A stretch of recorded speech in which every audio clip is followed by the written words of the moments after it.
Mary is a 40-year-old woman who has been married to her husband, John, for 18 years. They have two children, a son named Adam, who is smart and funny, and a daughter named Lily, who is kind and enjoys singing. When they first got married, Mary felt happy and loved, as John was kind and affectionate. Initially, John was a good husband who worked hard to support the family, while Mary took care of the home and children. Over the years, John became distant. He began working late and taking trips without informing me of his whereabouts. He also stopped expressing his love for me. When I inquired about his busyness, he dismissed me, saying he worked for our family and didn't want to be questioned. Despite my sadness, I remained silent, clinging to the hope that he would eventually change. 7 years ago, while John was away on a trip, I discovered 2 plane tickets under his name, but they were for another woman. I was devastated, crying for 3 days, feeling utterly lost and alone. The speaker confronts John about another woman he has been involved with, but he downplays her significance, claiming she is nobody. Although the speaker doesn't believe him, they choose to ignore the issue to maintain the family for the sake of their young son. As time goes on, John continues to act suspiciously, leading the speaker to believe he is still seeing the other woman. This unfaithfulness makes the speaker feel increasingly emotionally detached and unhappy. Their home feels lifeless, and they no longer feel a connection to John, who has become more like a stranger than a partner.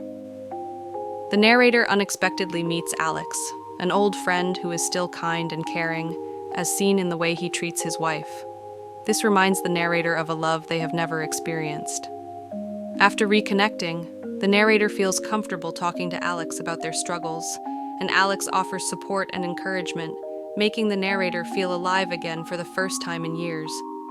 However, when John's partner discovers this communication, he reacts angrily. The narrator explains they just needed someone to talk to, causing John to express his love and plead for them not to leave him. The speaker is reflecting on a difficult situation with John, who has been a significant part of their life for 18 years. They express confusion and hurt about John's late expression of love, which only came after a serious health scare. Despite John's recent return home and his declaration of love, the speaker is aware of a past relationship John has, presumably with another woman, which leaves them feeling uncertain and emotionally exhausted. They struggle with feelings of doubt about John's sincerity, while trying to maintain a strong appearance for their children. The speaker acknowledges their own imperfections and desires to feel loved, leading to deep introspection during sleepless nights, filled with unanswered questions about their future together. One day at a time, Mary sat in silence, staring at the life she had built over 18 years. John was trying, staying home more, helping with small tasks, asking if she needed anything. But no matter what he did, her heart wasn't the same.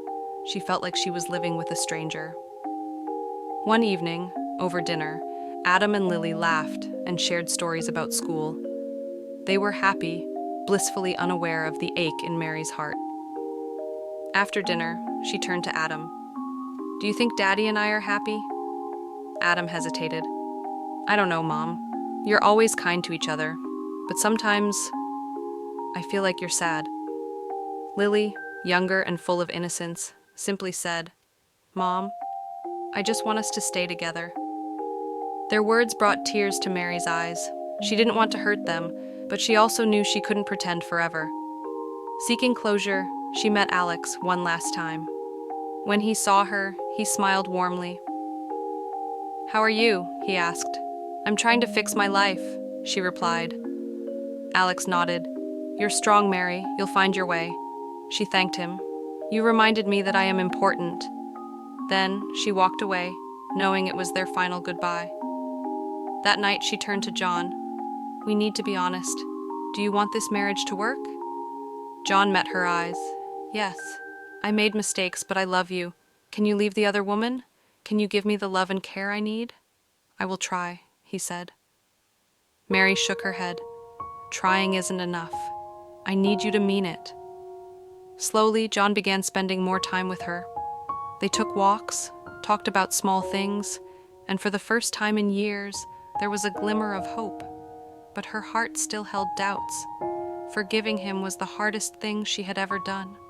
One day, looking in the mirror, she whispered to herself, "Mary, you are not perfect.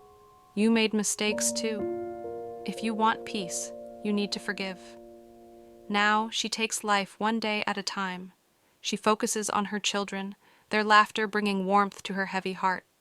She also focuses on herself, reading, walking alone, rediscovering her worth. Shame.